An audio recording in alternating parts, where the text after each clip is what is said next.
Behind me is either a temple or a shrine. After 20 years in Japan, I still don't really know the big differences between them. I still don't really understand the differences between Shinto and Buddhism.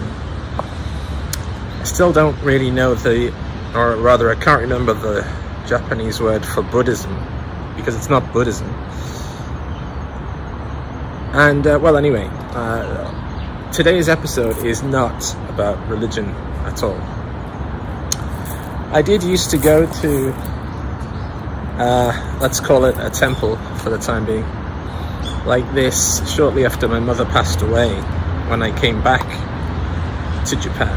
I mean, you can see those videos.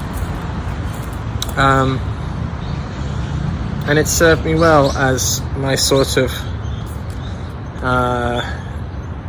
reset button, if you like, my peace of mind HQ. And I think if you don't have one of those, well, it's a good idea to get one. You can have multiple places that you know that you can get away and just reduce the everyday sounds, especially I'm talking about city sounds if you live in the city.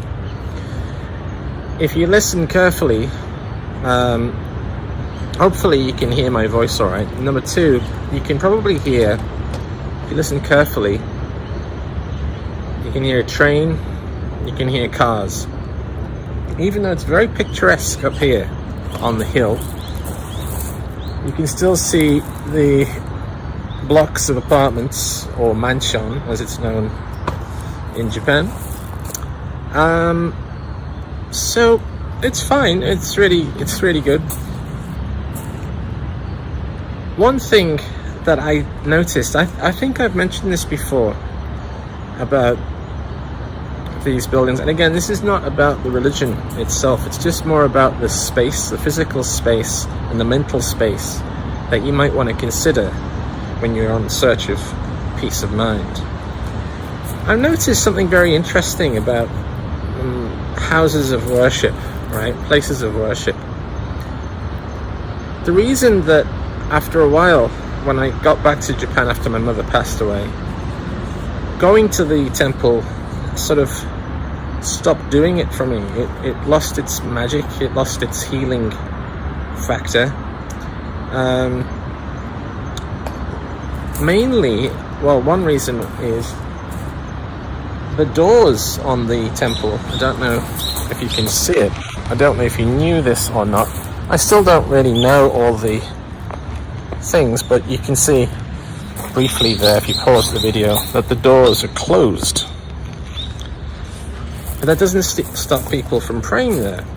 You get a coin, you throw some money into the bucket, usually a coin with a hole in it, and you clap and you pray, looking towards the doors.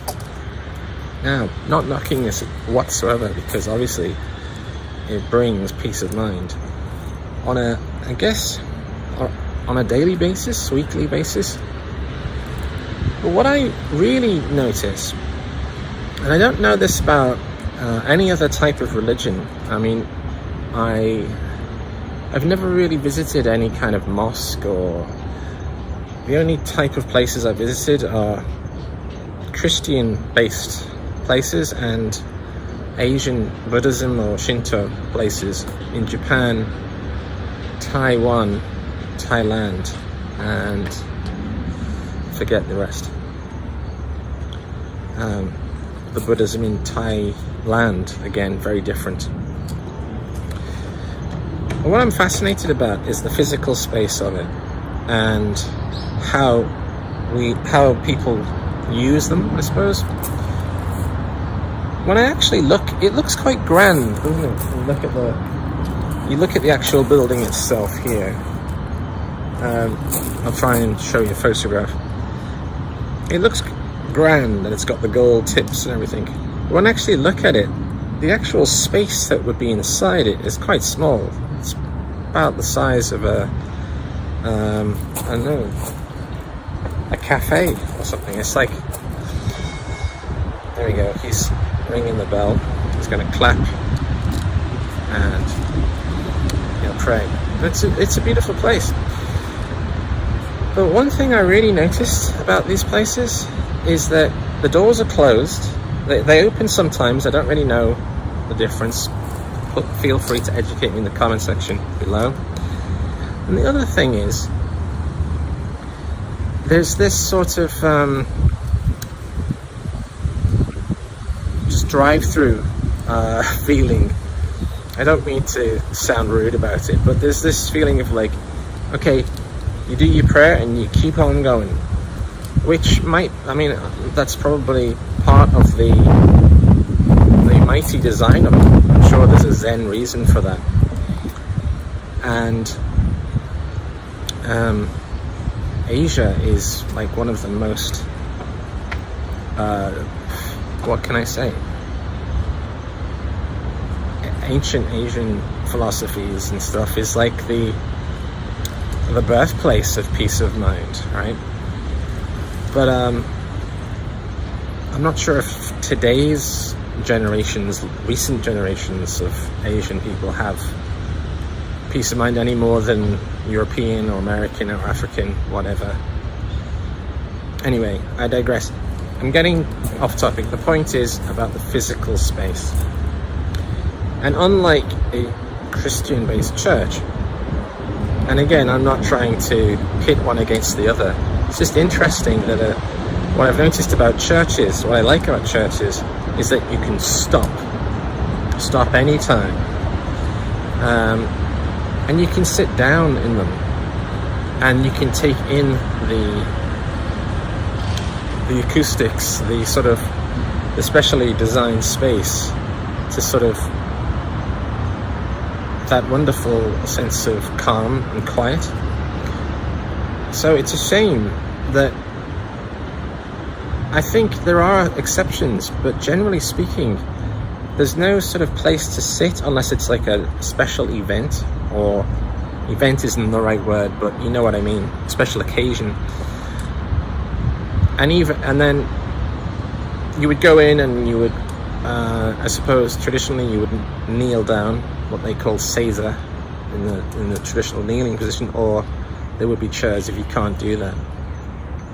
But there's no chairs, there's no priests to talk to here and most of these places. You have to go to really big ones to actually find a living priest, or I don't know the terminology. They have priest apprentices. But another key factor is there's nowhere to sit down whatsoever. There's not even a bench. I just find that really fascinating. It's like sushi restaurants in Japan. There's ones that you sit down, and there's an awful lot of stand, eat and go. You know, you don't talk to anybody.